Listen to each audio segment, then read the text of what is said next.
శ్రీ మహాగణాధిపతయే నమః. శ్రీ గురుభ్యో నమః. ప్రతి ఒక్కరూ గీతా పఠనం చేయాలన్నదే మా ఉద్దేశం. వారానికి 5 శ్లోకాలు 5 సార్లు. రండి కలిసి గీతా శ్లోకాలను పఠిద్దాం. ఓం నారాయణ నమస్కృత్యం నరం చైవ నరోత్తమం దేవీం సరస్వతీం వ్యాసం తతో జయముదీరయేత్. ఆపదామపహర్తారం దాతారం సర్వసంపదాం లోకాభిరామం శ్రీరామం భూయో భూయో నమామ్యహం. ఒకసారి నీదు నామము ప్రకటముగా దలచువారి పాపములెల్లన్ వికాలములై దొలగుటకును సకలార్ధ యాజామిలుండు సాక్షియో కృష్ణ. ప్రారంభిద్దామా? శ్రీకృష్ణ పరబ్రహ్మణే నమః. 6 నుంచి 10 శ్లోకాలు చెప్పుకుందాం. తృతీయ అధ్యాయం. మొదట ఒకసారి 5 శ్లోకాలు నేను చదువుతాను. నాతో పాటు 3 సార్లు పలకండి. మళ్ళీ అందరం కలిసి 5 శ్లోకాలు పఠిద్దాం. కర్మేంద్రియాణి సంయమ్య యా ఆస్తే మనసా స్మరన్ ఇంద్రియార్థాన్ విమూఢాత్మా మిథ్యాచార సౌచ్యతే. యస్త్వింద్రియాణి మనసా నియమ్యారభతేర్జున కర్మేంద్రియైః కర్మయోగమసక్తః స విశిష్యతే.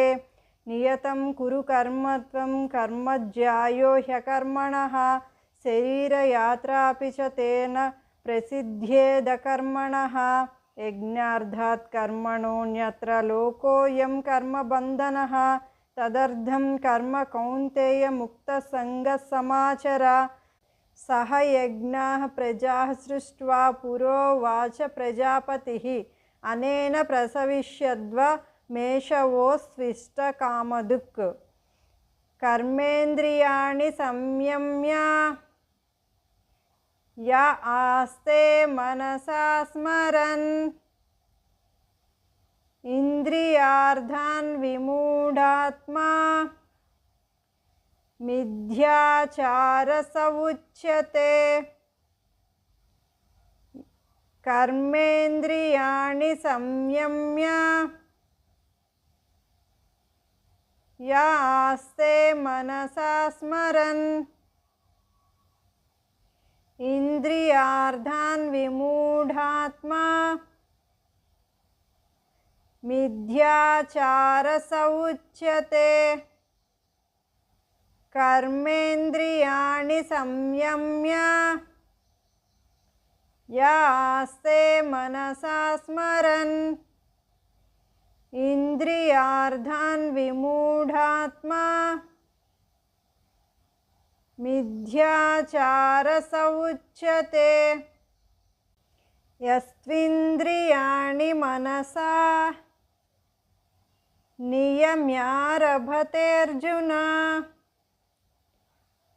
కర్మేంద్రియైః కర్మయోగా మసక్తః స విశిష్యతే. యస్త్వింద్రియాణి మనసా నియమ్యారభతేర్జున కర్మేంద్రియైః కర్మయోగా మసక్తః స విశిష్యతే. యస్త్వింద్రియాణి మనసా నియమ్యారభతేర్జున కర్మేంద్రియైః కర్మయోగా మసక్తః స విశిష్యతే. నియతం కురు కర్మత్వం కర్మజ్యాయో హ్యకర్మణః శరీరయాత్రాపి చ తేన ప్రసిద్ధ్యేద కర్మణః. నియతం కురు కర్మత్వం కర్మజ్యాయో హ్యకర్మణః శరీరయాత్రాపి చ తేన ప్రసిద్ధ్యేద కర్మణః. నియతం కురు కర్మత్వం కర్మజ్యాయో హ్యకర్మణః శరీరయాత్రాపి చ తేన ప్రసిద్ధ్యేద కర్మణః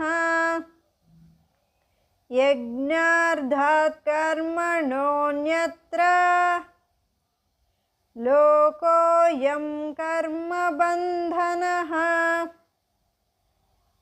తదర్థం కర్మ కౌంతేయ ముక్తసంగః సమాచర. యజ్ఞార్థాత్ కర్మణోన్యత్ర లోకోయం కర్మబంధనః తదర్థం కర్మ కౌంతేయ ముక్తసంగః సమాచర. యజ్ఞార్థాత్ కర్మణోన్యత్ర లోకోయం కర్మబంధనః తదర్థం కర్మ కౌంతేయ ముక్తసంగః సమాచర. సహ యజ్ఞాః ప్రజాః సృష్ట్వా పురోవాచ ప్రజాపతిః అనేన ప్రసవిష్యద్వా మేషవోస్త్విష్టకామధుక్. సహ యజ్ఞాః ప్రజా సృష్ట్వా పురోవాచ ప్రజాపతిః అనేన ప్రసవిష్యద్వా మేషవోస్త్విష్టకామధుక్. సహ యజ్ఞాః ప్రజాః సృష్ట్వా పురోవాచ ప్రజాపతిః అనేన ప్రసవిష్యద్వా మేషవోస్త్విష్టకామధుక్.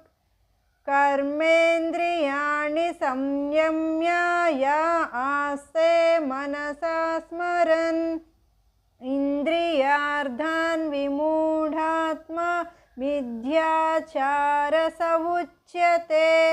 యస్త్వింద్రియాణి మనసా నియమ్యారభతేర్జున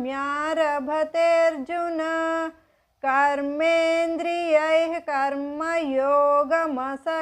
సవిశిష్యతే. నియతం కురు కర్మత్వం కర్మజ్యాయో హ్యకర్మణః శరీరయాత్రాపి చ తేన ప్రసిద్ధ్యేద కర్మణః. యజ్ఞార్థాత్ కర్మణోన్యత్ర లోకోయం కర్మబంధనః తదర్థం కర్మ కౌంతేయ ముక్తసంగః సమాచర.